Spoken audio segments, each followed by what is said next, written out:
This is a piece by a guy named Larry Taunton. Larry who? Never heard of her. What sort of a man is he? Pick from Bama. A man like any other, but more so. Well, I thought he was dead. This is the Larry Alex Taunton Show. Let's light this candle. Welcome to the Larry Alex Taunton Show. I am Amie Beth Shaver. I hope you are well. This is an episode that, as you can tell, Larry's already typing things. This is a critical show. And so I invite you to perhaps stop what you're doing or remember in the recording where you learned what you were about to learn, because today's show is what you need to know about Marxism.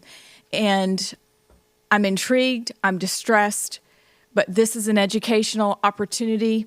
I invite you to join us. But before we get to that, how are you, sir? Good. How about yourself? I'm good. I'm very good. Glad to be here. Glad it's sunny. It's hot as fire outside. It is, and this has been a show that has been a real challenge to get recorded. Yeah, it has. Which means, hopefully... that it was worthwhile. It was worthwhile. Here's hoping for the best, right? Yep. But I believe it will be. I think so. I think it's extremely important. I think people know a little bit, around the edges about Marxism, but I don't think they fully grasp or understand, and that's your expertise.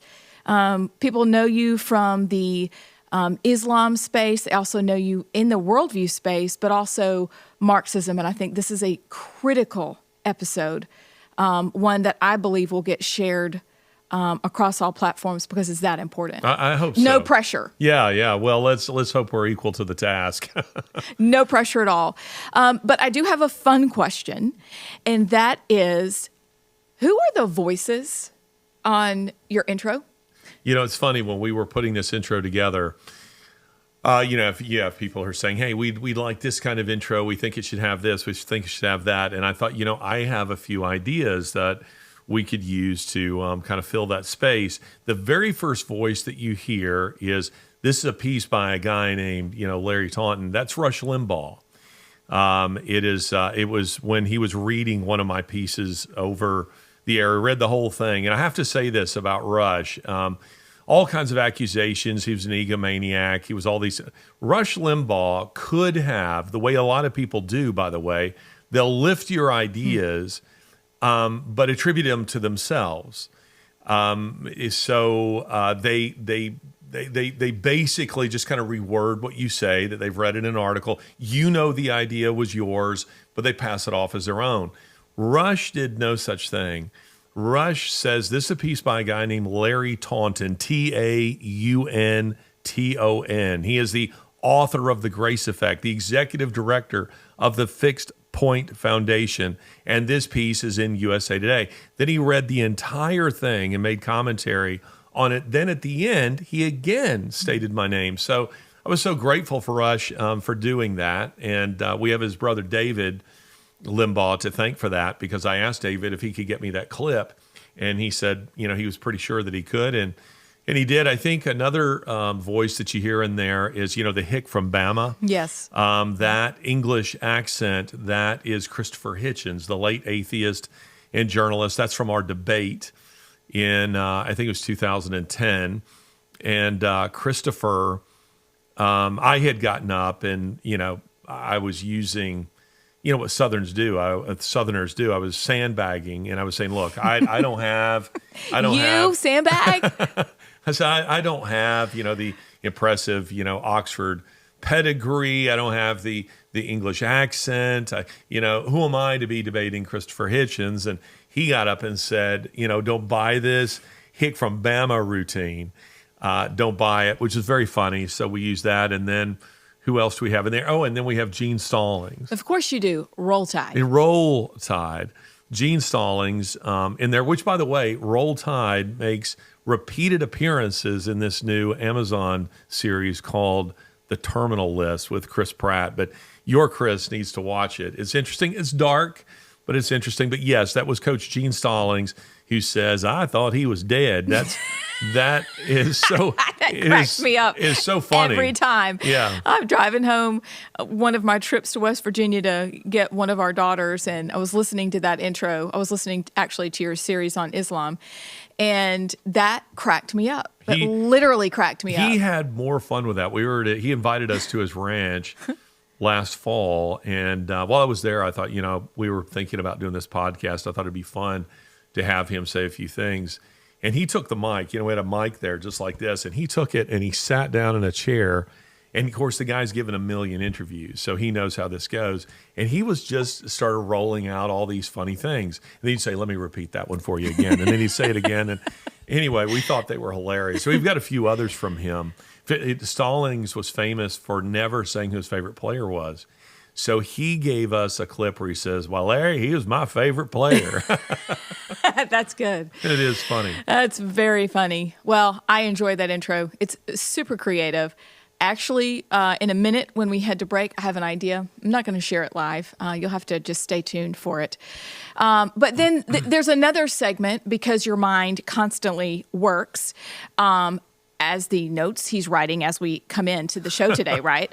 But there's another segment that you've introduced that I appreciate, and it's called the ABS segment. And so how about, what's the genesis of that? Yeah, well, your name, Amie Beth Shaver, ABS. When I see that monogram, ABS, I immediately think of the little red light that comes on my dash every time I press the brakes, a little circle with ABS in it, and it means automatic braking system. So, I thought it would be fun to have a segment that's all about those things in the culture that set off Amie Beth Shaver, where Amie Beth Shaver is pumping the brakes and saying, "Whoa, whoa, whoa, whoa, this is something we have to discuss." So, with that in mind, the ABS moments of the day. ABS, Automatic Braking System, also known as Amie Beth Shaver, pumps the brakes. So, ABS, what is our automatic braking system moment of the week? All right, try this on for size. Bless your heart. Okay. I think I know where this is going. I think you do know where this is going. But I would like to add a caveat, because I've had time to think, because this has been a whole thing. Is the bless your heart combined, and I think maybe the Bible verses on vicious emails also could be in that whole bless your heart space, okay? But it's bless your heart, and it's in the Southern vernacular means you big dummy, is really what that means. I mean, give those who aren't Southerners, give them an example of how bless your heart works. So if you are a young mom and you are in the store, and perhaps you have your two daughters who are hanging out of the cart at your Aldi, Walmart, wherever you shop, Price Club, I don't care. And someone comes up to you and says, "Oh, look, either they have no shoes on at all, they're dressed like Cinderella, or their shoes are on the wrong feet." Bless your heart. And they expect you to just go, yes. And except for me, I would look at them and go, you know what? They have clothes on and they have shoes on. So great. Or perhaps it could be on the field of play. It could be basketball, soccer, field hockey. I don't care. But it's when a parent notices that your child makes a mistake and they're like, "Oh, aren't they so cute when they mess up?" Bless their heart.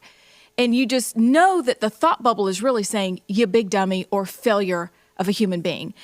Or in grown-up life, as an adult, people will say things to you and cloak it in the sweetest terms.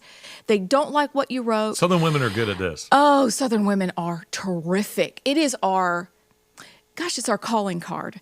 Or they don't like what you wrote, or they think that you completely missed your column, or they missed your thought piece, or what. They didn't really like what you said on the news.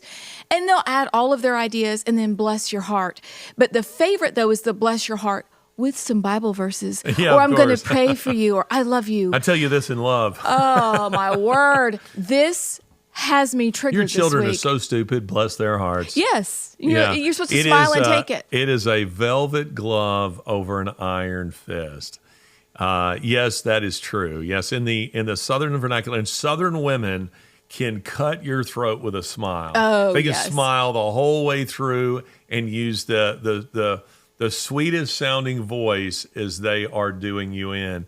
That is true. So you're saying you don't like bless your heart? I loathe that phrase. Okay. Now, look, I'll probably say it 7 times this weekend and convict myself. But I believe that it's that the thing that I like about, I've got a lot of family up north, and they will tell it to you straight. I appreciate that. Yeah. But in the South, we cloak and dagger what we're saying, and we're smiling at you. And sometimes, I don't know if this has happened to you, but you walk away and you're like, holy cow, they just completely insulted me. And do I feel a machete in my back? Yeah. I may. But this week, it has happened to Chris and I several times. And I thought, that's it. That's the ABS of the week. So the next time you want to say, bless your heart, how about peel back and just say what you really mean? Or don't. Or just reel it back in. Yeah, maybe thinking maybe it's not your said. place to say it. This has given me an idea for another segment of the show.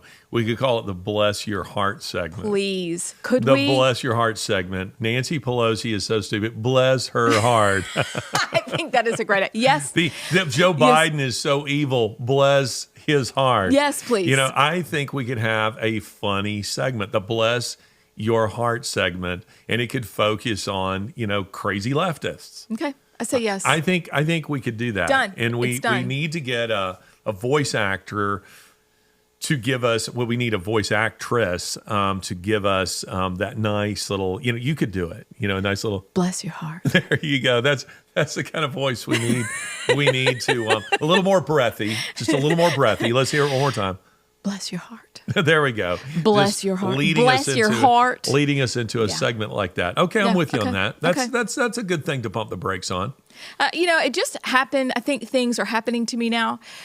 We have started a list. I just want you to know. So it doesn't end there, but you'll have to stay tuned week to week for the list that I have. Chris loves to text from work and go, oh, this would be another one. Yeah. So we're just going to explore that space. Coming. So thank you for that. Tell him to keep them coming. But the shavers were triggered, and we had a whole lunch around Bless Your Heart this week. So you'll get more of them as you associate with me more. You know what? Then let's dig in. Okay. Now, that is great fun. And it may be the last time we laugh all show, because we are diving into the subject of Marxism. And we've talked about it before. Yeah. We've danced around it. Again. And we'll talk about it again because it's invaded church vernacular. It's invaded school curriculums. We hear the words for the common good. We don't think a thing about it. Yeah. Unless, of course, you're you. And you're studying and you're thinking, holy cow, do people even know what they're saying? And perhaps we don't know what we're saying. But could we start out by simply defining the terms? What does Marxism mean? Where did it come from? For those who just need a reminder. And then we will dive into powerful testimony.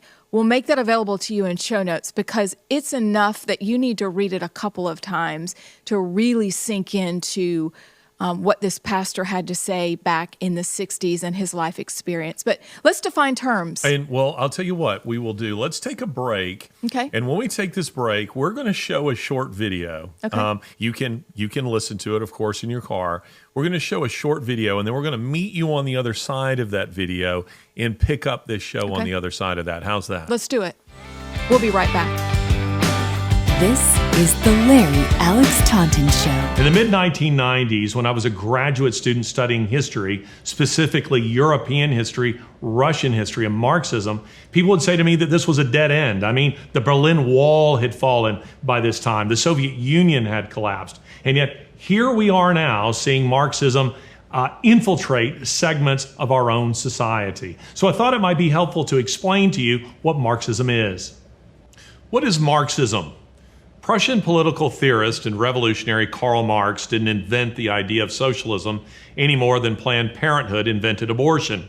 But each put their own evil stamp on these practices.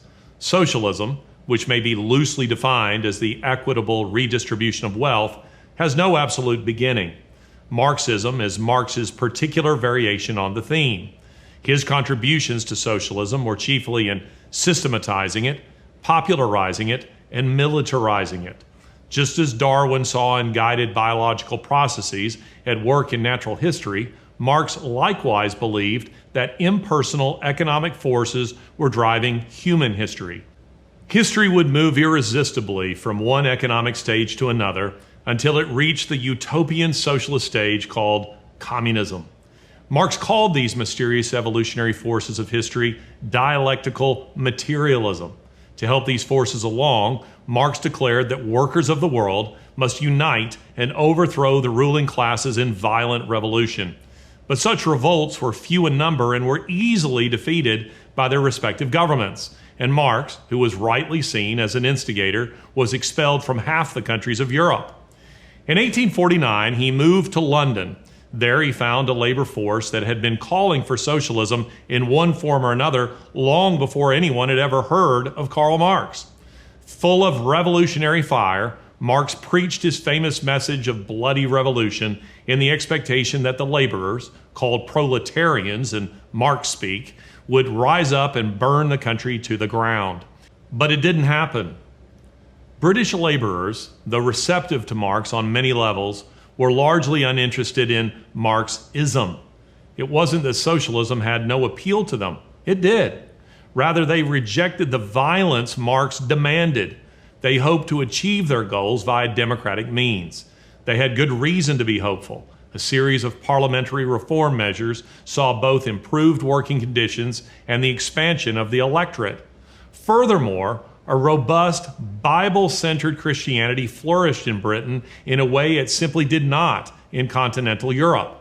When asked the name of the person he most detested, Marx's equally fanatical colleague, Friedrich Engels, said, Spurgeon. This was a telling reference to the great Baptist preacher Charles Spurgeon, who regularly drew London audiences of more than 10,000. Royalty and proletarians alike were drawn to his straightforward messages of forgiveness, hope, and meaning to be found in the person of Jesus Christ. Engels well understood that a people who possess these things do not, as a rule, overthrow governments. But it wasn't just Spurgeon. This was also the Britain of William Booth's juggernaut, the Salvation Army, which pioneered large-scale Christian benevolence.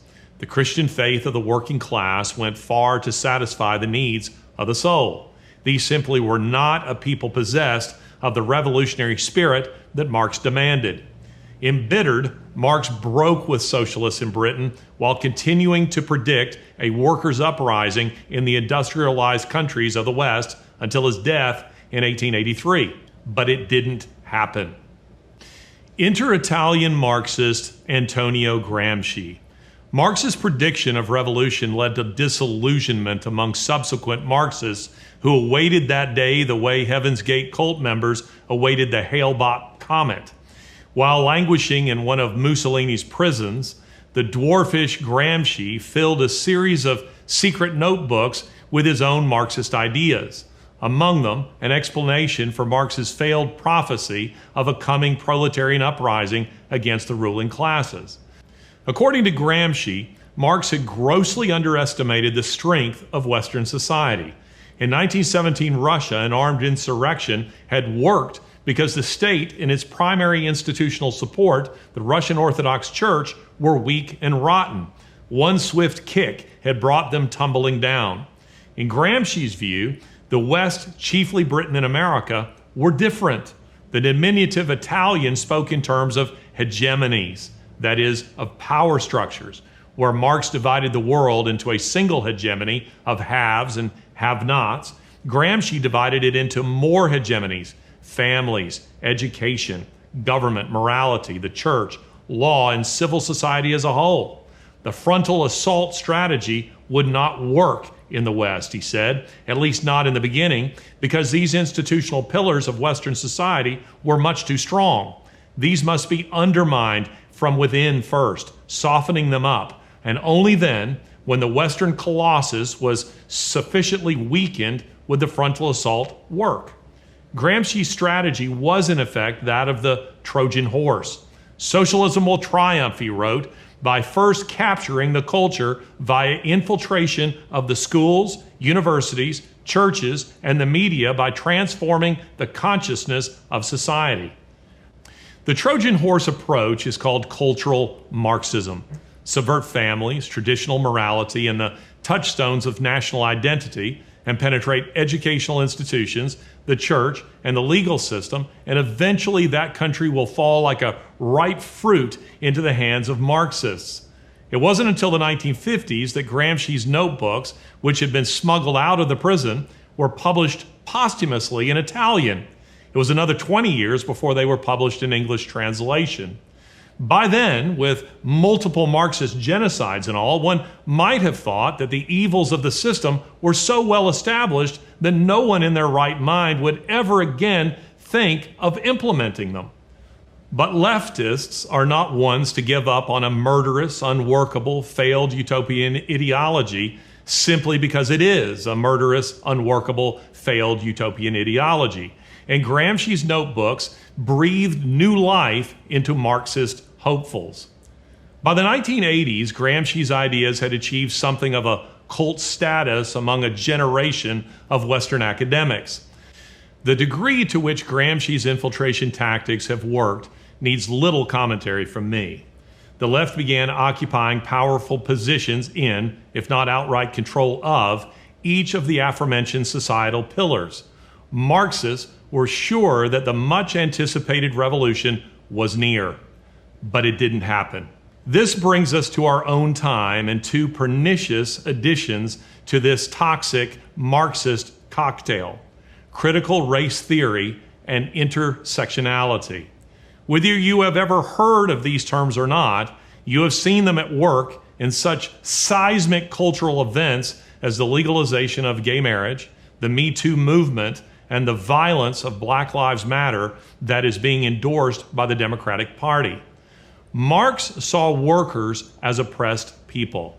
Gramsci and a group of Marxist scholars in what was then called the Frankfurt School expanded the list of oppressed peoples to include many others.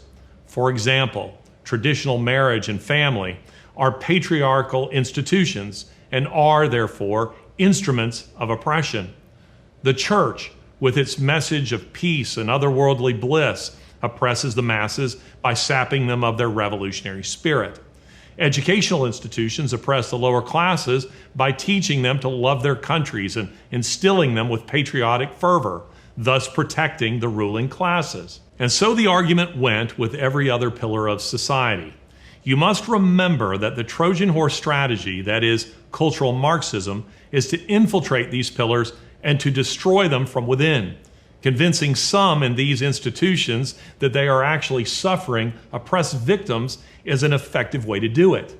In the 1980s, Kimberly Crenshaw, a legal scholar who coined the terms critical race theory and intersectionality, applied Gramsci's hegemony's model to race, arguing that black people are victims of white hegemony, white supremacy, or what is sometimes called white privilege.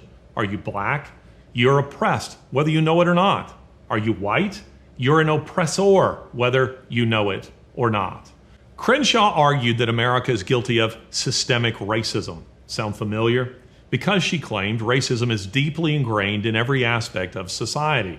A civil war to free the oppressed, constitutional amendments to protect them, affirmative action to jumpstart them, and a multitude of government programs to help them are not enough. Nothing will ever be enough. If a black man or woman fails to succeed in America, it cannot be the result of his or her own choices or limitations. It is always the fault of a racist system. And if you're white, you are part of a racist system, and you must be made to pay for your sin. Literally. Critical race theory is being used to pave the way for massive reparations for slavery because it overcomes, not logically but emotionally, the chief hurdle facing those demanding such reparations: how to make white people of today co-conspirators in the crime of an institutional slavery that ended more than 150 years ago. As you might have guessed, intersectionality expands the definition of victims until it now includes anyone who isn't a straight Christian conservative white male. At the intersection of society, she says, one finds that women are victims of men. Non-heterosexuals are victims of heteronormativity. Non-Christians are victims of Christian hegemony. Non-Americans are victims of Americans. And on it goes. The form taken by modern Marxism sees society in terms of victims and victimizers. It has often been said that Marxism can never work because it fails to understand human nature. There's much truth in this.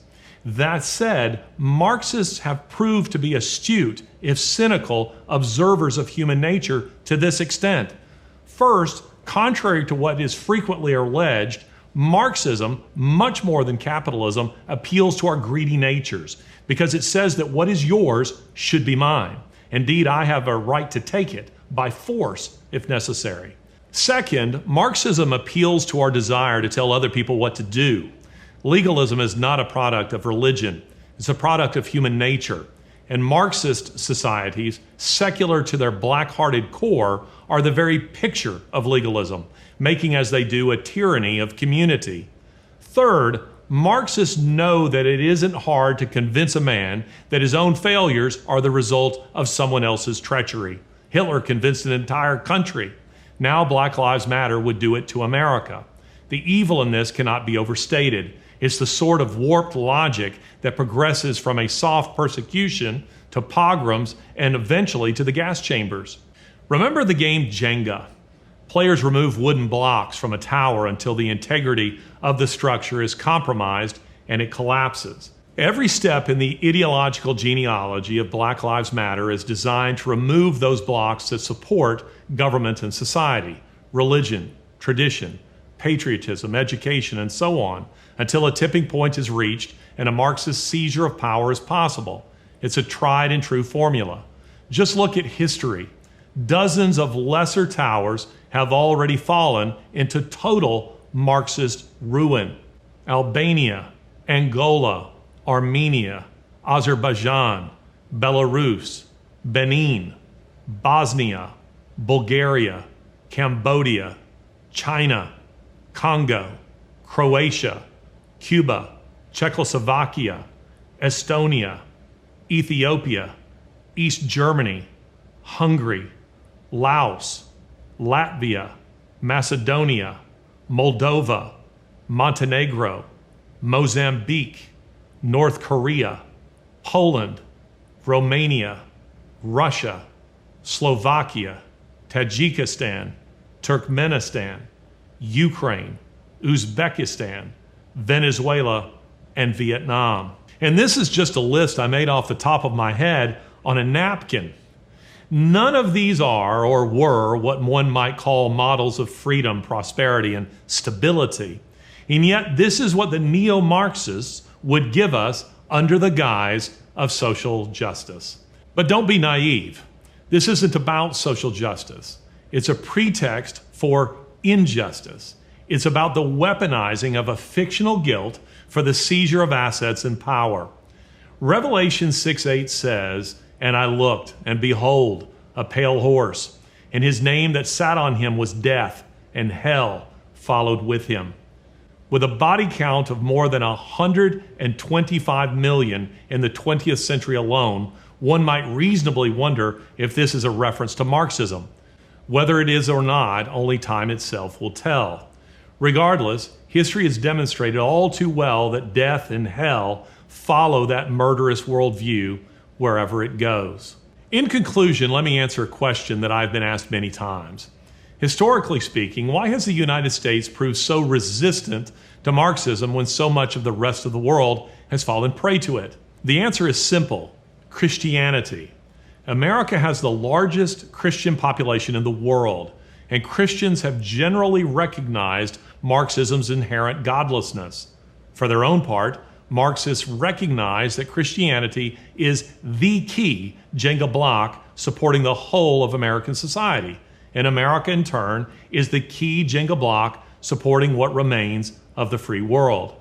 To quote T.S. Eliot, if Christianity goes, the whole culture goes. This is the Larry Alex Taunton Show. So, welcome back. Larry, what is it that people need to know about Marxism? It's very interesting, Amie Beth. I feel very, very passionate on this issue, and I have for quite some time felt there are two issues that Americans, Westerners in general, just don't really get. They don't understand, and you're trying to equip them. You're trying to make them aware. And the first of these is Islam. The dangers of Islam. Before 9/11, I was warning people that this ideology is not friendly to Western values. They do not value freedom. They don't value women. And I know that some people are out there who are going, listen, I have friends who are Muslims. They don't follow. Those friends of yours, they are fuzzy, westernized Muslims who don't take the Hadith. They don't take the Quran. They don't take the life of Muhammad seriously. Those people we call radical Muslims aren't radical. They're Orthodox Muslims. They take their scriptures very, very seriously, and they're supposed to model their life after Muhammad. Well, Westerners generally don't get this because they assume that other people value the same things that we do, and that's not true. Well, the second issue that I feel the same way about is Marxism. That Marxism is an issue that most Westerners just don't get, and it's because experientially they don't have anything to compare it to. They just don't.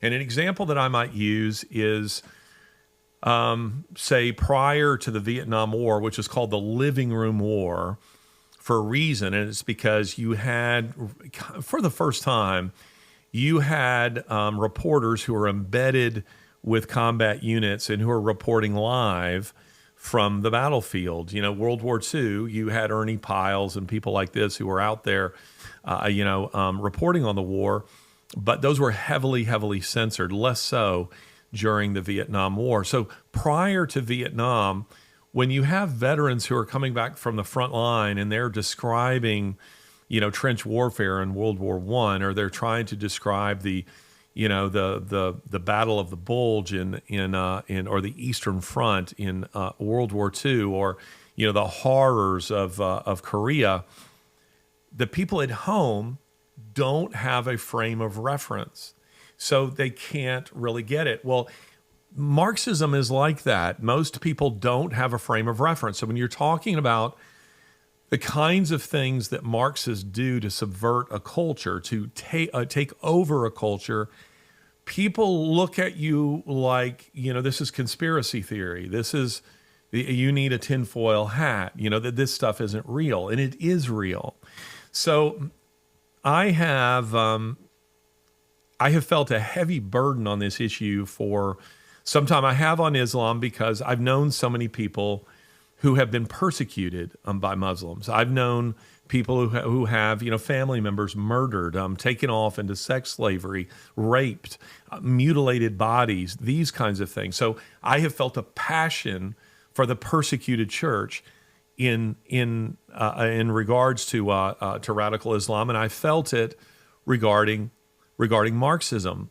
And I'm laying in bed recently, and I call them my hamsters. They keep running on the wheel in my head, and I'm thinking I want to go to sleep, and my brain won't stop, and I'm feeling stress, over this issue. I'm feeling great anxiety over this issue, and I was praying, Lord, I feel inadequate to the task. How do I prepare people on an issue like this when they don't have a frame of reference? They're not ready to hear what you have to say. They almost have to experience the horrors of it before they're ready to hear you on it, and then it's too late. Mm-hmm. So how do you do that?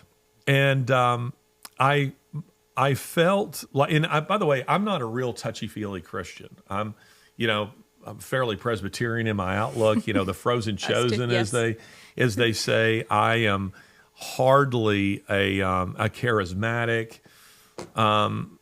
So I don't fall into that category. And yet here I am laying in bed, and I felt like the Lord was saying, let the saints equip you. Mm-hmm.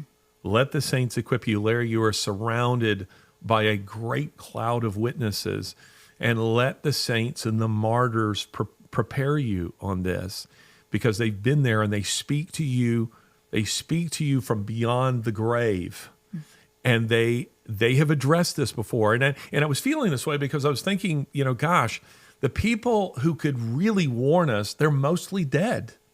The people who, you don't get access to them. There are people in China and there are people in North Korea. And having those conversations is very difficult, and particularly for me, since I'm now banned from China. Though I was recently in Cuba, but the people are afraid to talk to you, at least many of them are, and those who do talk to you can't use their real names. It's not like I can bring them on a show like this because they risk arrest. So, again, I'm thinking, how do you prepare people when the ones that could really prepare, who've really experienced the horrors of Soviet communism, are mostly dead? And again, here's the Lord saying, the witnesses will prepare you. The martyrs will prepare you. And that's led me to a guy named Richard Wurmbrand. Now, I have made mention of him on social media before. As many who are listening to us will know who he is, because Wurmbrand was a guy who, in the 1960s, he wrote a book called Tortured for Christ. It became a bestseller. And Wurmbrand was he was Jewish. I don't know if he was ever really a practicing Jew. He and his wife, he may have even been an atheist. I'm not sure, but he eventually became a Christian in the 1940s. As a Romanian, he suffered first the occupation of the Nazis, who, during their invasion of the Soviet Union, they also invaded his country. And so he suffered the occupation of the fascists, of the Nazis. And then when they were driven out, the occupation of the communists. So the Russians then occupied, the Soviets, the communists then occupied Romania. And he and his wife suffered that as well. And Wurmbrand had become a Lutheran pastor. And he was operating a number of illegal underground, churches. And Wurmbrand was arrested, I think, first in 1948. He was imprisoned from 1948 until 1956. And then again, during Khrushchev's purge, there was kind of this relaxing of the rules between 56 and 59. And this, by the way, is interesting, because many of those who lived under the horrors of the Soviet Union, when there was a kind of general openness that occurred after the fall of the Soviet Union in 1991, many of those people were reluctant to act on the openness. And the reason is because they remembered what happened between 56 and 59, where the Soviets kind of released the rules. Right. And they did, to see how many Christians and how much opposition to the regime there still was. So these people start coming out of hiding because they think, okay, right, it's open. Sure. They come out of hiding. The KGB starts making careful notes. Oh, okay, well, that guy's still there. Okay, well, that guy's still there. They start making their lists. Oh, well, this church is in operation. That church is in operation. Then in 59, they cracked down again and started rounding all those people up. So Wurmbrand, who was in prison from 48 to 56, he was tortured. He was beaten. He was kept underground, I think, for 3 years when he did not see the sun. Yes. Didn't see a flower. Didn't see the sky. Didn't see the moon. Didn't see a blade of grass. And he also says that he very seldom experienced any kind of human interaction because he was kept in solitary confinement, and the guards wore felt soled boots so that you didn't even hear them walking up and down the corridors. This sensory deprivation was meant to drive you nuts because you didn't get a book, you didn't get a newspaper, you got nothing. So your mind just feeds on itself. And then he says they would play they would begin to torture a woman out in the corridor, and you were sure it was your wife or daughter. Right. And you would hear the screaming that's going on out there. So, he experienced this from 48 to 56. Then in 59, he was arrested again, and he was imprisoned from 59 until 64. And then in 1966, I think they were Norwegians. I think it was Norwegian Christians who bought him from the Soviets with hard currency. The Soviets, Marxist economics don't work. Right. And Marxist regimes are always in trouble, and they want hard currency. So these Norwegians, put together, a ransom of about $10,000. They ransomed him. He got out, and they warned him that is, the Soviets did. They said, look, we might keep some of your family members here. If you attack us in the West, if you say things we don't like, we can torture them. We can kidnap you. We can pay a gangster to bump you off. They laid out all these threats against him. Well, he wouldn't be suppressed. He came to the West, and in 1966, Richard Wurmbrand, that's Wurmbrand, Richard Wurmbrand appeared before the United States Senate, and he gave testimony. And that testimony, we will put that, we'll share that online. We'll put it on the website. I'll probably put it on social media. You can find it. Yep. It's out there. Just type in Richard Wurmbrand, U.S. Senate testimony, and you will find this at the Richard Wurmbrand Foundation. You can find it there. There's also a Mormon site that carries it in full, the full text of what he has to say. But we're using Wurmbrand today in this discussion because we've laid out what Marxism and socialism are in that short video. We explained what Marxism and socialism are and how you need to understand what that is. But today, we're trying to equip you for how Marxists work, what they do. And they're the things that we are now seeing in the West in a very big way. And Richard Wurmbrand is a guy that we can look at who helps us understand what this looked like. Right. So and I had, you sent some paragraphs and different things that we both really were struck by his testimony. And I think one of the first is that part of what he says kind of midway through the testimony, and this is the headline here, is, and they shut their eyes. Yeah. They shut their eyes. They wished not to see. Yeah. And that's what my hope is, that people do not shut their eyes, but rather they listen so that they can become equipped. But I would like if after this break, we could go through some of the highlighted parts of his testimony that really stuck out to you, that could help then equip the audience so that they would know this is what it is, this is what you need to listen for, and then this is what you can do. Perfect. So stay tuned. We'll be right back.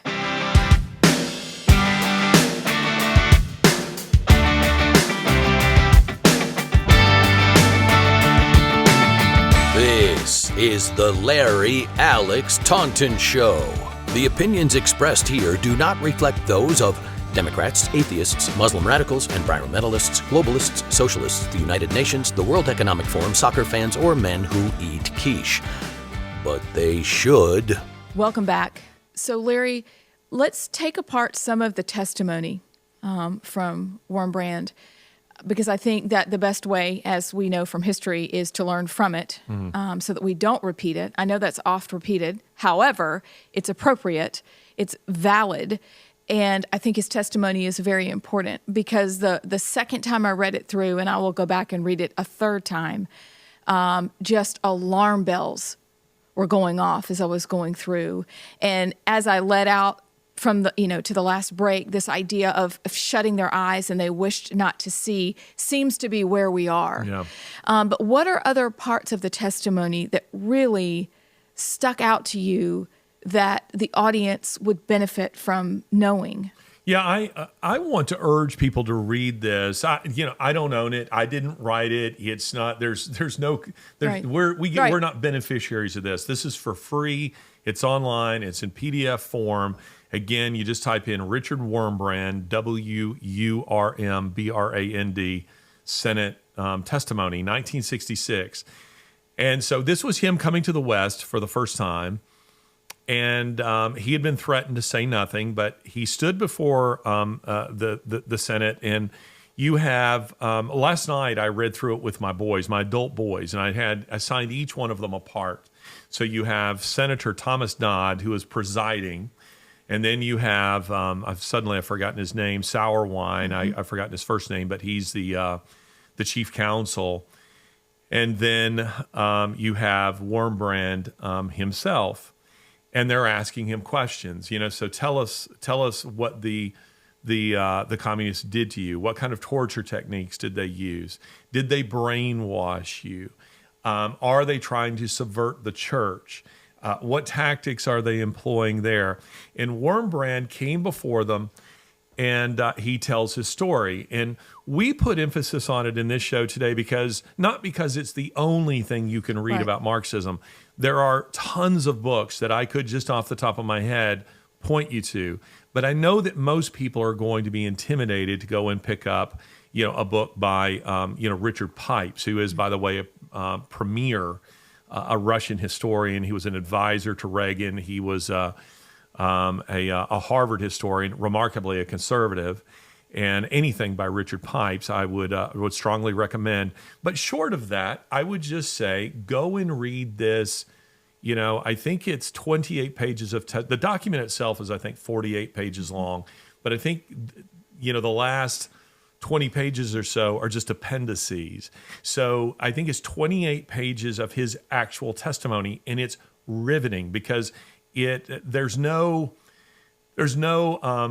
fat on this bone. It's just recorded as minutes. Senator Dodd says. Wurmbrand says, reply by Wurmbrand. And Wurmbrand he's offering a warning.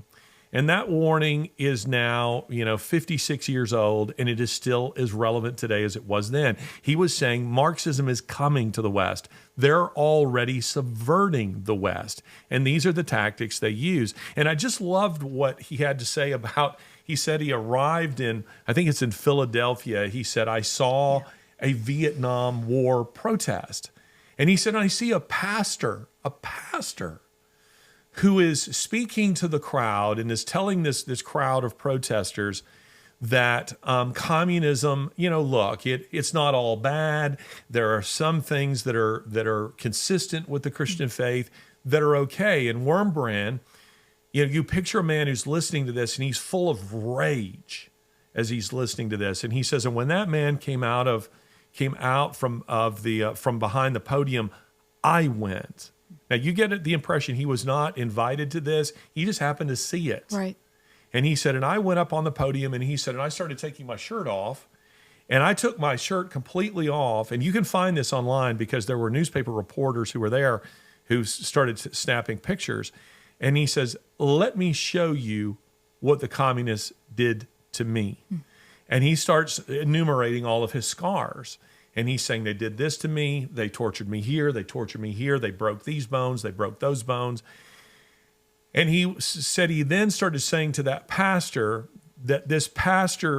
how can you offer support to people who persecute the saints, who murder fellow Christians? How can you do this? And he said that the crowd, suddenly, they'd gone from Vietnam War protest to calling this pastor a Judas. And Wurmbrand says to the Senate, he says, these are Judases. These are Judases. And this, by the way, Amie Beth, to beat a horse that I have beaten again and again, and I'm just going to keep beating it. This is what I don't like about the David Frenches, what I don't like about the Tim Kellers, what I don't like about the Russell Moores, what I don't like about the Beth Moores. And that is this. Let me read to you what Wurmbrand said in his testimony. This is just part of what he said. He said, let's see, in Romania, you're allowed to say as much as you like that God is good. You're allowed to say, but you aren't allowed to say that the devil is bad. St. John the Baptist could have saved his life if he had said, repent, because the kingdom of heaven is near. Nobody would have touched him. He was touched when he said, you, Herod, are bad. If Christ would have delivered 1,000 sermons on the Mount, they would never have crucified him. They crucified him when he said, you vipers. Then they crucified him. In Romania, you can say God is good, but you can't say communism is cruel. They commit atrocities. It is a crime to poison children with atheism. And by the way, our children are being poisoned with this crap. Yes. He says, you're not allowed to say that. If you do this, you will go to prison. There are many priests, rabbis, and pastors who compromise and don't put the dot on the I. I love the way he puts that. They don't put the dot on the I. And we are talking about, there are people who will say to me, well, you know, so-and-so has planted all kinds of churches. He's written all kinds of Christian books. I don't care.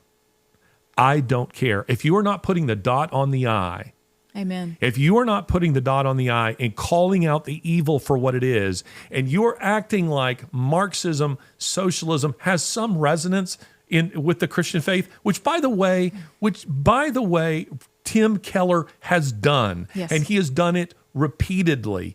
In so doing, you are a Judas to the faith, because as Wurmbrand is pointing out here, and I feel so passionate about this because we have, it's like saying that Islam is a religion of peace. It is a betrayal to all those Christians who have been raped, mutilated, murdered, slaughtered by this religion. It is a failure to support them. And Wurmbrand says, if you are dining with these people, if you are supporting them, if you are giving aid to them, if you are failing to condemn them when they are crushing the saints under the treads of their tanks, they are torturing them, they are doing awful, evil things. And by the way, they are. Right. In China, in North Korea, they've done it in Russia. They did it all over Eastern Europe. And Wurmbrand points out extensively that he's sick of hearing people say, well, our communism, our socialism will look different. Right. And we've heard that in the U.S. We've heard that it's better, it's improved. Really? And so now we've included it in school curriculum. Oh, or it'll be you've different. seen it's different, it's better. We're so evolved. We understand this more. Or I've seen podcasts of, you know, churchgoers saying, well, we can be kind and let's see where we can include these Marxist ideologies. And let's be winsome. Hey, Yes, there's that word there again we go. about this so that we can include it. When if you know what it is and you know where it comes from, it's horrific and we should have nothing to do with it. Yes. He indicates, I was trying to find it here on the page as you were speaking, but he talks about how when they came to Romania, the communists came to Romania, that their president, you know, stood before, a gathering of churches. And they said, he said, our communism will not look like Russian communism. We love the church. We will pay the priests. We will support them. And he said, and priests, one right after the other, got up and started applauding him. And they said, we don't really have a problem with communism. If your communism will be different from Russian communism. First of all, Marxism, which is what communism is, Marxism is antithetical to the gospel. To its core. It is. I don't care that they claim to care about the poor and all these kinds of things. I promise you that it is in its black-hearted core, it is opposed to the gospel. And the way I put it in the Grace Effect is this, if I can remember my own writing, it is this, that in the socialist model, the state, an eternal institution, is served by man, a temporal being. In the Christian model, it's reversed. The state, a temporal institution, serves man, an eternal being. I hope I said that right. Yes. So there's a huge difference because you see, Marxists see human beings as raw material for the just brick and mortar for the building of the utopian state. This World Economic Forum group that we're dealing with increasingly, and I know this will sound to some people like this is all conspiracy theory and so forth. I promise you it isn't. And we will get to the World Economic Forum in a future, podcast, Klaus Schwab and these types. But they wield an awful lot of power, and there are a lot of people in the West who are buying into this. And they are utopians. And so as utopians, they are ideologues. And ideologues, by definition, they are individuals who are absolutely married to, dedicated to their cause, whatever their cause is. And thus, human beings are subjugated to the ideas. They matter less than the ideas. This was one of the things I liked about Christopher Hitchens, because Christopher Hitchens had perceived that the atheism of a Richard Dawkins was deeply ideological in nature. Richard Dawkins is an ideologue. Christopher Hitchens wasn't. Christopher Hitchens, found himself feeling fairly uncomfortable with where that train was headed. He thought human beings mattered more than the idea itself, hence the inconsistency in his own thought. Well, Marxists are ideologues to their core, and they see human beings as mattering less than the ideas. And it's for that reason that Lady Astor, who was visiting Stalin in, gosh, I don't remember what year, but in the 1930s, she was in Moscow, and she asked him, when are you going to stop killing people? Without any hint of irony, Stalin said, when it's no longer necessary. Meaning, guys like Stalin and Mao and Hitler, and now we're talking about fascists when we talk about Hitler, these are individuals who saw the annihilation of millions of people as a moral good. As a moral good. It's what we're seeing from the Biden administration. Yes. It's ideologically driven. They don't care that your gas prices are skyrocketing. They are doing it deliberately because they're trying to force you into using electric cars. And so the idea is, if I remove one option from the table, you will have to take the other. This is where we're going. So Wurmbrand was warning about all of this. He was saying, this is how these people operate.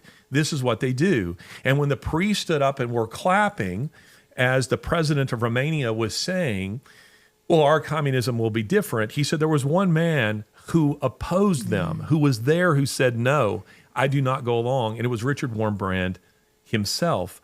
So he's saying this is what's happening in the West, and you people are falling for the propaganda because you are listening to Marxists who are telling you American socialism will be different. We support the church. He says, I've even seen in the West Marxists who cross themselves. Yes.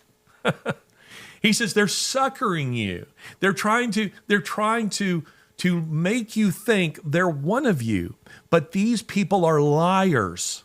Marxists are Machiavellian to their core, and I'm referring to Machiavelli, who wrote The Beast, The Prince, in which he says the prince must possess the nature of both man and beast. I confused the quotation with the title of the book, but Machiavelli is famous for the line, ends justify means. And so Marxists are of that view. They believe that if lying to you, this is what you're seeing in the culture with media and censorship and things of this nature, if there might be leftists who say to themselves, censorship isn't a nice thing to do. It isn't a nice thing to make gas prices go up. It isn't a nice thing to shut people down, but it's necessary to achieve our goals. This is the way they think. We haven't talked about this in a little bit, and you didn't know I was going to do this, but could we pause? Because I think what's very impressive about what you're saying, not only is your historical understanding, but what is your background? I know what your degree is in. I know where you've been, but could you give people a refresher for those who say, oh, he's just very exercised about this? I assure you he is not, because if you're paying attention, you know these things to be true. But in this area, your expertise stands out. I will shrink from saying I'm an expert for this reason. I don't know if there are any real experts when it comes to this stuff. And it's simply because it morphs and it's changing constantly. Marxism is demonic. I mean, Richard Wurmbrand, you can also find this online, a PDF which you can download, or you can find the book somewhere that you can order it. He wrote a little book called Marx and Satan. Yes. Marx and Satan. And that little book is powerful because Wurmbrand is talking about, Wurmbrand wasn't an academic. He wouldn't be a guy who probably could have real lengthy conversations of an academic nature with Richard Pipes, the aforementioned Harvard historian, on Marxism. But Richard Wurmbrand experienced it, at the butt end of a rifle. He experienced it at its worst. He saw what it is.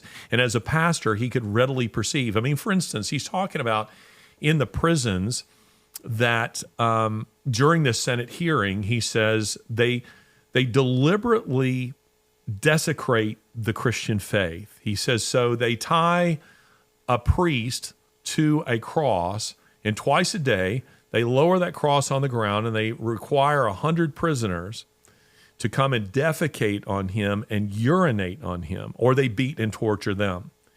And then they would raise him up and tell us, worship your Christ. Doesn't he smell good? Doesn't he look good? Worship your Christ. He said, then they took a priest and they made him serve all the other prisoners Holy Communion with urine and feces. And he said, and if you vomited it up, they made you lick it up off of the ground. You may say, I would never do that. Wurmbrand said, you absolutely would, because they will torture you, and they know how. They know how to do it. So coming back to your question about my experience, I studied Russian history as an undergrad. I got my master's in European history, Russian history. And the study of Russian history requires the study of Marxism. I mean, you just simply can't get through it. I bet probably a third. It's funny, I think I might have said this in an article or possibly tweeted that maybe a third of my professors were Marxists, and a buddy of mine he was working on his PhD while I was working on mine texted me and said, I'd say 2/3. He said, I think 2/3 were Marxists. And interestingly enough, Amie Beth, I think I said this in fact, I did say this in the video that we just showed, that when I was working on my degrees, people are telling me this is a waste of time. Marxism is dead. It's on what people call the ash heap or the trash heap of history. Right. Because I was starting graduate school just as the Soviet Union had collapsed, and I was thinking, well, there are a billion people on the other side of the planet who still believe it works. And I was referring, of course, to the Chinese. Now we're seeing it infiltrate the West.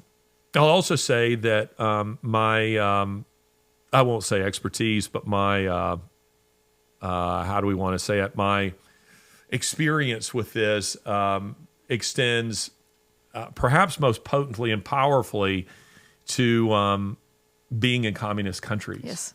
So I've seen how they work, and not only have I studied, their tactics, their ideology, but I've had I don't know if you want to call it the pleasure, but I've had the opportunity to see how they work at close range. I was just in Cuba, and let me just use this little story as an example. And I want to be careful here. There are many stories that I could tell that I don't, because it puts people at risk. You have to be very, very careful. Because I listen to stories, of people who've been persecuted, be it in Nigeria or Morocco or Egypt, at the hands of Muslims, and I have to tell their stories in very anonymously. I have to anonymize them in a big way, lest I endanger them. Well, it's the same is true when it comes to Marxism, because the authorities can track where I was. You understand? Yes. So they can, the hotel where I was or anything like that, that's all readily available information to them. So here I am this story is much better than I'm going to tell it, because I can't tell the real story, but I can give you bits and pieces of it. When I was in Cuba recently, and I mean maybe 2 months ago, 3 months ago, Cuba, of course, is a communist country. It is a hellhole of a country. I mean, they do what Marxists do everywhere. They have the opposite of the Midas touch. They turn everything to crap. Yes. Whatever they touch, Marxists do, is the touch of death. That's what it is. So people are living in abject poverty, all while the state is declaring we have, achieved perfect socialism. Right. And people would have to go and sit and listen to the harangues of Castro, for speeches that would last 8 to 12 hours, while people are having to stand there and pretend that they like it. Yes, yes, yes. Oh, gosh, I want to go home. I want to leave. Yeah. I mean, you think the sermon that you sit and listen to, for 30, 45 minutes can get tough. Imagine listening to somebody drone on for 8 to 12 hours. No. And this Castro did regularly, and they're making note of who's there.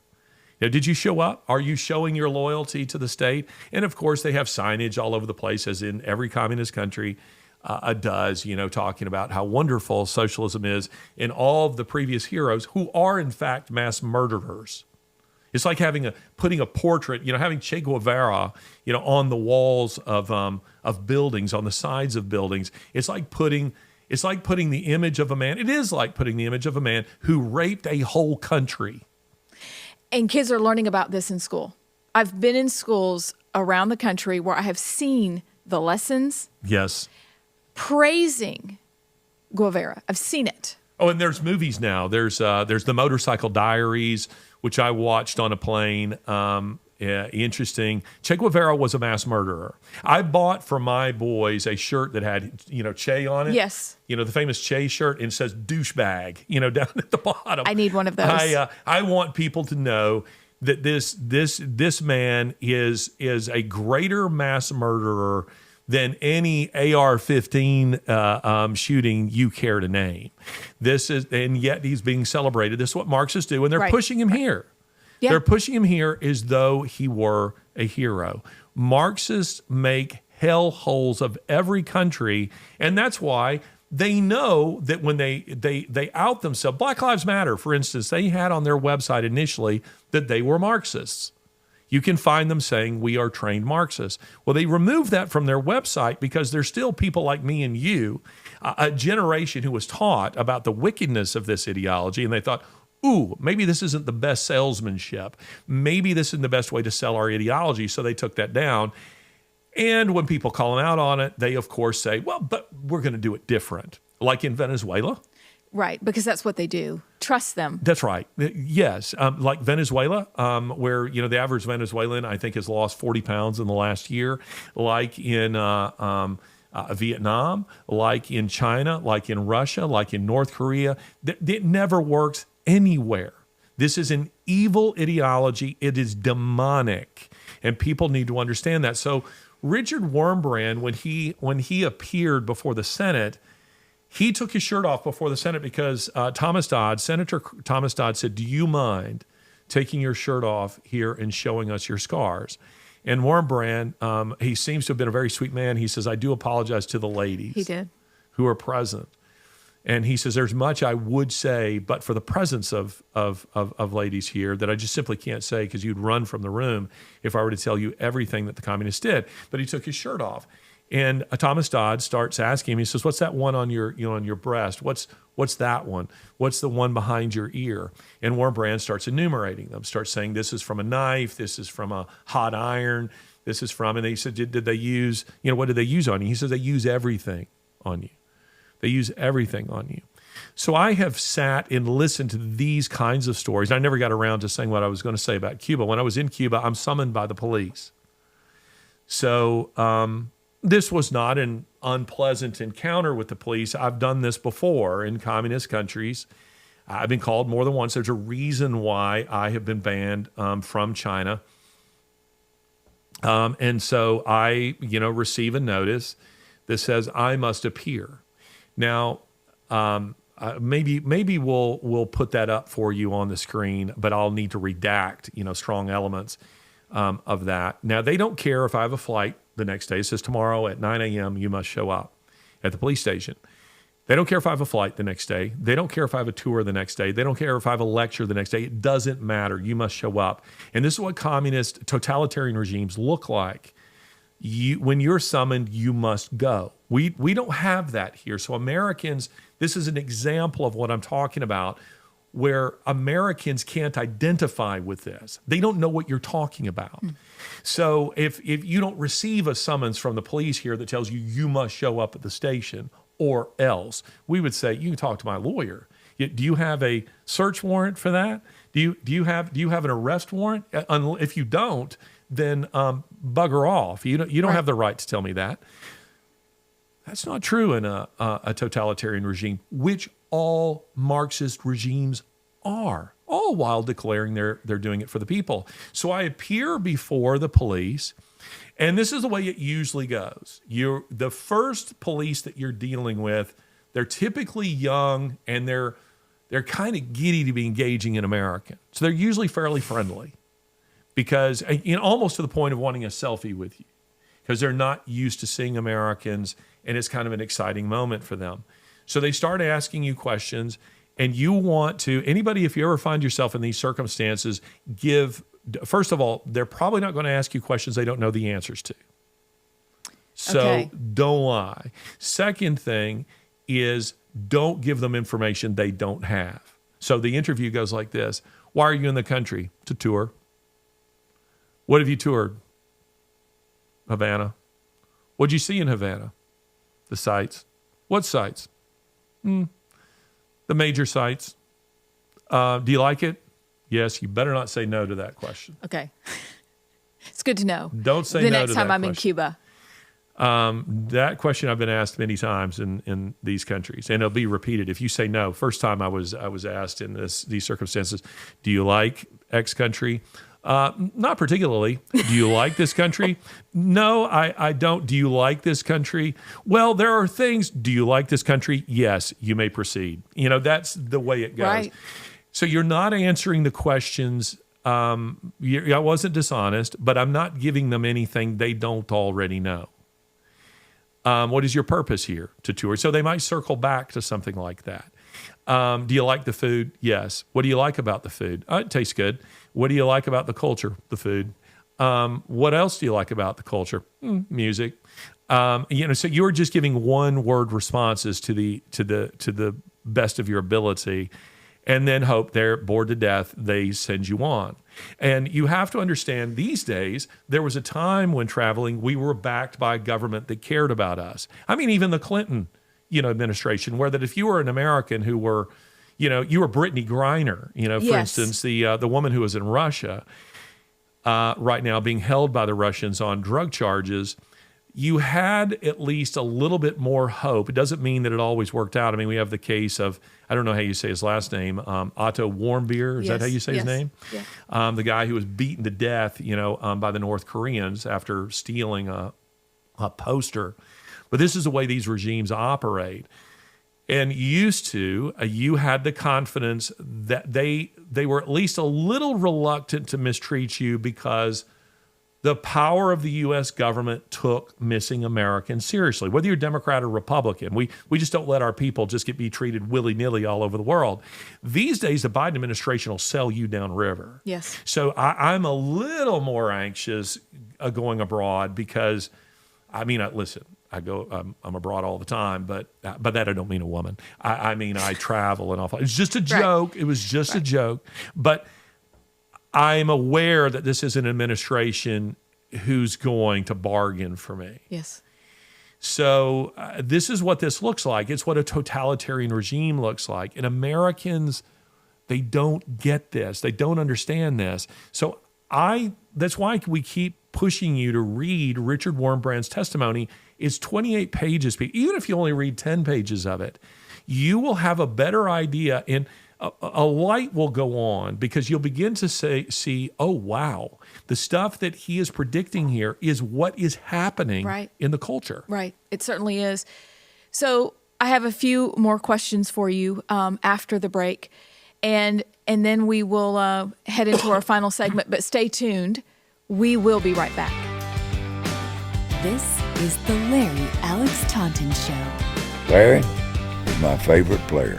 Welcome back. So maybe you're listening and you think, all right, I need to, maybe I'm beginning to see this a little bit more clearly, but what are the tactics? I know Wurmbrand talks a lot about that, but what are some of them that we can learn from. Let me put a little levity in here. Okay. Sitting here as we do, we are looking at a monitor of ourselves, and I am reminded of the Bear Bryant show way back when I was a little kid. That was you had to watch the Bear Bryant show on Sunday afternoons after an Alabama football game, and then it continued with successive coaches. And they sat fairly similar to the way we're sitting, except they would have a product placement of a Coca-Cola, but they were always paper cups. Yeah. They were paper cups and a bag of Golden Flake chips on the table. And they would always say, they would break it open and they would pour a little bit and they'd say, it's so good. And they would eat it during the show. So I don't know if Golden Flake wants to support our show. It'd be great. You're welcome to become a sponsor of this show. We would be glad to have you as a sponsor. The Tactics of Marxists brought to you by Golden Flake. I'd love to be able to say that. Or My Pillow. The My Pillow guy. I feel left out. Yeah. Why has it, sir? I believe that I need you to sponsor this because it's been pulled from Walmart shelves. Mike Lindell, please. I think that a My Pillow sponsorship would be great. Just use code Amie Beth. Or free pillows. And get nothing. It's zero. It gets you nothing. You can use that code. It will get you zero. But, so it feels like every conservative podcast has My Pillow out there. But anyway, back to the topic of the moment, the tactics of Marxists. These can be found a lot of places. Some people who are listening to us today will recall a talk I gave a couple of years ago called Understanding What's Happening in America, in which I talked about Marxist tactics. You can find this on our website, Understanding What's Happening in America. Shortly after I gave that talk, Eric Metaxas called me and said, Larry, you got to turn this into an article. So I did. So you can find both the article and the talk itself on LarryAlexTaunton.com. And there I focused on a book by Saul Alinsky, who was an American Marxist who wrote a book called Rules for Radicals. And in it, he lays out a number of Marxist tactics. But today we're talking about Richard Wurmbrand and what Wurmbrand says the tactics are. And he's not offering them, again, when he's talking to the Senate, he's not offering them in an academic, orderly sense. He's talking as we are right here today. He's just speaking in a very extemporized manner before the Senate, showing his scars on his body and this kind of stuff. But some of the things that he mentions, first of all, he says that terror is essential to communism. And when you hear me say communism, I mean Marxism, I mean socialism. They're all, as we explained earlier in the show, they're all,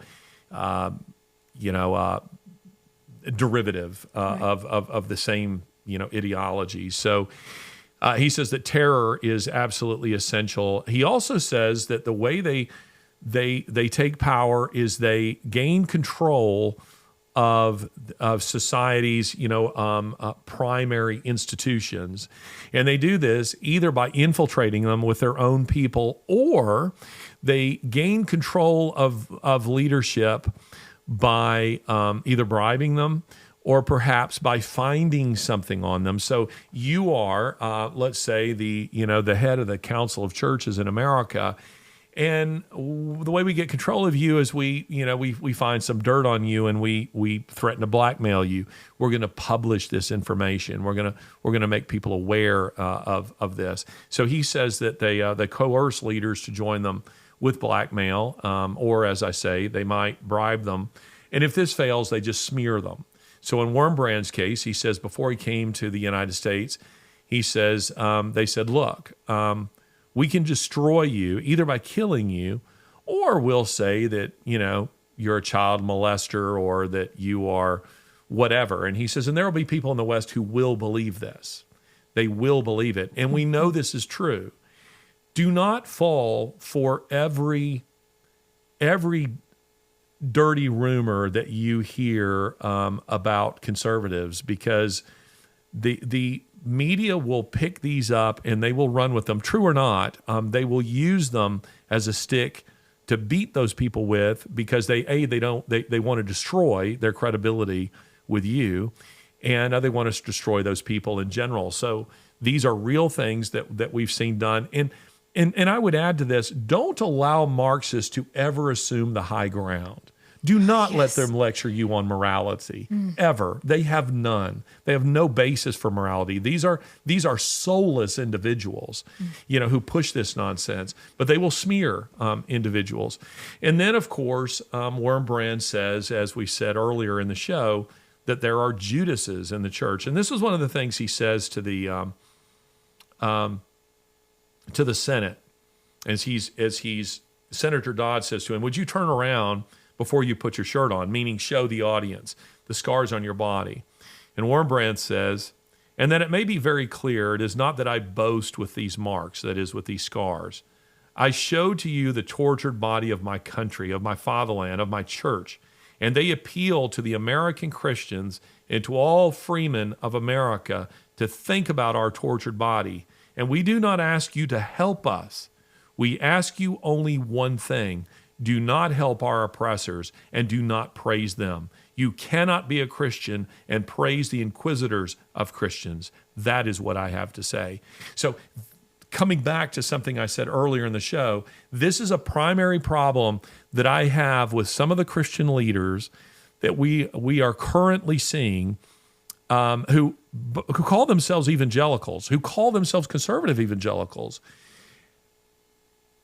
and yet are unwilling to condemn socialism for what it is. They do not come out in unambiguous terms and say this ideology is evil and must be condemned. They don't. And in some cases, they've yet to even come out and celebrate the overturning of Roe v. Wade. Correct. These people are Judases. And you can write to me, you can send me all the nasty emails you want, you can tell me that these people are better than me. They may be more moral than I am. They might be better people in that sense. As Wurmbrand himself says, I don't know anything about their actual deeds or their hearts in these matters. But I will tell you that some of history's worst criminals were individuals who were very chaste, who were very upright in their behavior. Robespierre, for instance, who sat on if ever there was a misnomer in history, this is one of them, the Committee for Public Safety, who reigned over the reign of terror itself, who sent loads of people to the guillotine without any hesitation whatsoever. Robespierre, like many of the early Bolsheviks, was a man of a tremendous self-discipline, very chaste, very orderly in his own personal conduct. He was a mass murderer. So individuals who give any kind of succor, any kind of relief, who fail to come out and to condemn this stuff for what it is, they are not your friend. They are not your friend, and they're not friends of Christ. That you are correct. And I'm wondering what you think is the least... Have I not made clear what I think? So we're talking about these people, listeners maybe for the first time are really struggling with, I know that what you are saying is true. Yes. I'm struggling because I've listened to a Russell Moore or a Beth Moore. I've done their Bible studies. I follow them.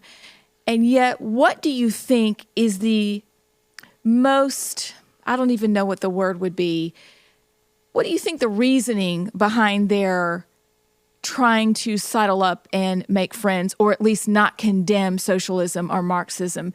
Do you have any thoughts on what their reasoning might be? Well, let me start by saying this. For those of you who want to send me those nasty notes or take me on this issue, know that I'm coming from the field where I've listened to the people who have suffered under these kinds of regimes. When I'm sitting and talking to a crowd, for instance, to use the Islam as an example, and I'm listening to some idiot in the crowd tell me that what I'm saying isn't true, that when I'm calling out Islam as a religion of violence, it is inherently violent. If you are a good Muslim, you must be violent. You must kill infidels, that is non-Muslims, or force them to pay a tax, or force them to convert. Those are your three options. That's why when we want to say that suicide bombers, Islamic suicide bombers, that they're crazy, they're not crazy. They're perfectly rational within that worldview. It makes sense. If I believed that my path of salvation and that for my family might be secured by dying a martyr's death, that becomes a reasonable option for me. I begin to think about that. And so when I speak to people on that subject, having witnessed the wickedness of this religion, I can't come for your burning house in Africa where your family has been slaughtered by Muslim extremists and then go and tolerate somebody trying to tell me that this religion is a religion of peace. I feel like I must be a voice for you. If I'm your friend, I cannot tolerate that. I must call it out for what it is. Well, similarly, I have sat and listened to the stories, and of course, I've witnessed and experienced it at a very, very minor level, what Marxist regimes do. I am aware of this, and when I leave those people, I'm full of rage. And this makes Christians uncomfortable. It does, because they think, well, that's not a Christian attitude. Ephesians tells us, being angry and do not sin. Correct. There's a place for righteous anger. And if you are not angered by the sexualization of children, Richard Wurmbrand says you can say God is good all you want, but the moment that you say that it is evil to pollute the minds of children with atheism, they will arrest you. That is what's being done in our country. Our children our grandchildren their minds are being polluted with atheism, which is soul destroying. It is the worst thing that can be done to them. And yet our government is doing it. We have people in our public schools who are doing it. We have people in our places like Disney, for heaven's sake, right, who think this is okay. Right. In our entertainment industries, who are doing these things and they think they're okay. This is evil. It must be called out as evil, and you must feel anger over this, or you're not a friend of Christ. I'm not telling you to go out and injure anybody. I'm telling you, be angry and oppose this, because it should upset you in your core that this is what's being done and that your God is being blasphemed. Would you let anybody speak like that about your wife? Or do you just think it's okay? So again, you ask me what's in the hearts of people like this who are not saying anything about it. I don't know what is in their hearts. I don't know if they just want to go along and they lick their finger and they put it in the wind and they choose to go along with with whichever way the cultural political winds are blowing, because it's an easier path. I don't know if it's because they're trying to make friends on that side. I've said elsewhere, that I think it's Luke 16 that Jesus tells the parable of the shrewd manager. And it's a powerful story, but in telling that story, he ends by saying that, I'm paraphrasing here, but he says basically Christians are much more naive. And then he says the sons of this world are more shrewd in their dealings with their own generation. He says that, unbelievers are much more shrewd in how they gain acceptance, into the households of those people who might provide for them. It seems to me that maybe there's a little of this going on. Maybe that they're trying to gain favor with the cultural elitists. I don't know. What I do know is this: there will be people who will stand before the people who want to say to me, these are people who've done great things for the faith. Well, what I know is that Jesus himself says there will be people who on Judgment Day will say to me, but did we not? And they will list all the great things they did. Yes. Cast out demons and do all these things in your name. And he said, and I will say to them, depart from me, for I never knew you. I don't care how many churches you planted. If you planted them with pastors who are preaching the crap you're planting, they're not good churches. I don't care what the number of them is. So for us to remain silent, while not just abroad, the kinds of things he's talking about that Marxists have done and continue to do to the Richard Wurmbrands of the world. In China today, Christians are being oppressed in ways you can scarcely imagine. But now it's being done here. Right. It is being done here, and it's being done to our children.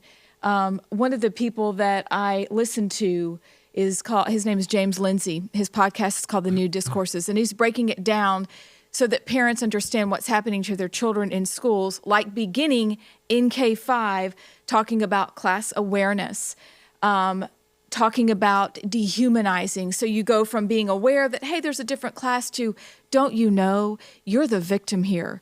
And so you begin to see this ebb and flow of what they're doing to get into the minds of little children and to us as adults in the country, telling people that they have a special role, that there's class consciousness, and then moving into critical consciousness.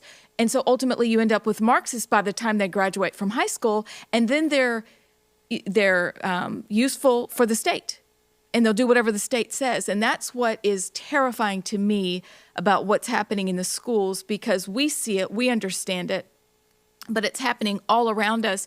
And you think, oh gosh, this is, just in the school. But as you've said, and as we've seen, it's in the church. Yes. And instead we say, no, wake up, wake up, wake up. This is and force not them. okay. Force them. If you wonder whether or not your pastor or others are trustworthy on these issues, I mean, obviously be Bereans and pay attention to what they're preaching. Right. But ask them straight out, do they condemn Marxism for what it is? And if you see waffling on that issue, you've got a problem. Mm-hmm. And I think there's something else, and we've talked about this today. There are resources that you're probably listening, thinking, I want to know more about this. And so I want to reiterate one of the books that you brought up, Rules for Radicals. It is a very short book. It is indeed dedicated to Satan. That's not hyperbole. Get it for yourself. Get it while you can. By the Communist Manifesto. It is also very short. Then, if you want to, please read the testimony. Yeah. Read Wurmbrand's testimony for yourself. Print it out. Put it on your table, go through it, highlight it, understand it, share it with people. But then another thing that I'm reminded of is Bonhoeffer and Eric Metaxas's book. Yep, very good. It is a long read. It is a worthy read to really you help fill understand. A pothole with that thing. I mean, it's like if you need to throw at somebody, do it. But it is thick. It is real. It's one of the best books I've ever read, notwithstanding these books right here. But those are resources that I highly recommend to get a real understanding, because if we are in Christ, the Bible tells us in Thessalonians, because we have such a great hope, we are very bold. Yeah. And that's how we face this, is understanding the root is our faith. And that is our foundation. And that is why we can look at this and say, this is wrong, not because we say it's wrong, but because it is completely what you said in the beginning, antithetical to the gospel of Jesus Christ. Yeah. And that's why it is worth this fight, to tell the truth and to wake people up as much as you know how. Amen. So right after this break, we will talk about, we'll head to one more segment, Grace Where You Find It, and we need it. We'll be right back. This is the Larry Alex Taunton Show. Welcome back. So Larry, Grace Where You Find It. Yes. Well, this is a fun little segment that we'll do from time to time, and today is a day when we need it because this has been a heavier show. But, the idea behind Grace Where We Find It is just looking at places in the culture, in our own lives where we find grace. And by that, I don't necessarily mean biblical grace, that is to say saving grace, but just kindnesses, just something that's uplifting, where we see grace exhibited in one form or another. And Lori and I, we were recently unpacking a lot of boxes and such, and I came across this little box right here. This is my little box that I've had for a little while now. And when I make it look like it's speaking, but when I was when I started many years ago, when I first started teaching, I had a very interesting experience. A young lady was choking. She was, seriously choking. And I was sitting with other faculty members, and she runs over to our table, and she's going. And what's so funny is I remember my colleagues next to me with that old Southern, sonorous Southern accent says, "Girl, what's wrong with you?" And she's going. And I realized she's choking to death. And so I got up and I did the Heimlich maneuver on her, and a piece of cauliflower just went rocketed out of her mouth right into the salad bowl of another one of my colleagues. And she started crying and so forth, because she'd been all the way across the room. Oh. And she said, my friends are all laughing. We're all laughing. And she said, and I go, oh. And they are not noticing that I'm choking. And she said, and I saw you across the room. And she said, he will know what to do. And she said, so I ran straight to you. Well, her parents wrote me a beautiful note. And an older, saying, we thank you so much for saving our daughter's life. And an older colleague of mine read it, and he said, Larry, you need to save that. And he said, I'm going to tell you what you need to do. He says, you need to start a box in which you put all the little notes that you will begin to receive over the years, because he says, I promise you, you're going to get plenty of bad ones. You are going to get people who are going to write you and say, we were talking about that actually, the ABS, segment of the show. Right. People will write you, and they feel free to do that. They will say the most vicious things to you because they didn't like an article. And again, we're not talking about just simply disagreeing with what you say. We're talking about going after you personally. Yes. That people will do that. And so he said, you need to start a little box, because when you get those harsh letters and notes from people, and now, emails, he said, I go to my box. And he said, I go to my box and I will take out a note from a student or from a parent or from a colleague or a friend that says, hey, Jim, you're a good guy, and I'm so grateful to you. And he says, it's my way of remembering, I'm not as bad as this person says that I am. And I encourage people who are out there, start your own little box, because there are going to be days that are rough. There are going to be days where you're going to begin to doubt yourself, and you're going to begin to wonder, am I the worst human being on the planet? And where you can go and you can just go pull a little note from your box. None of us are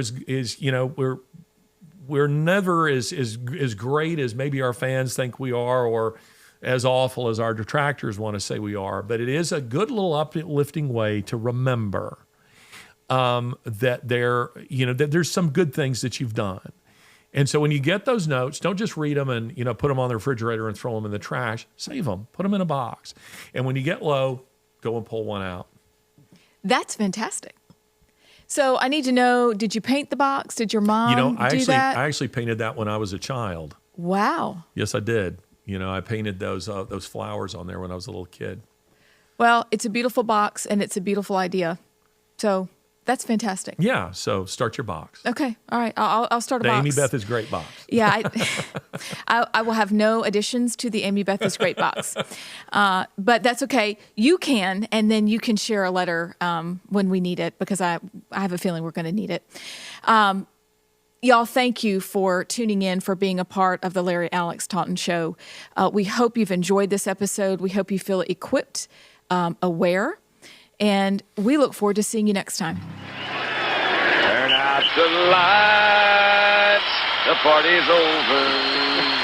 They say that all. Ladies and gentlemen, we are grateful for the standing ovation, but there will be no encore for today's performance. Please exit the building in an orderly fashion. Thank you. Honey, can we leave now?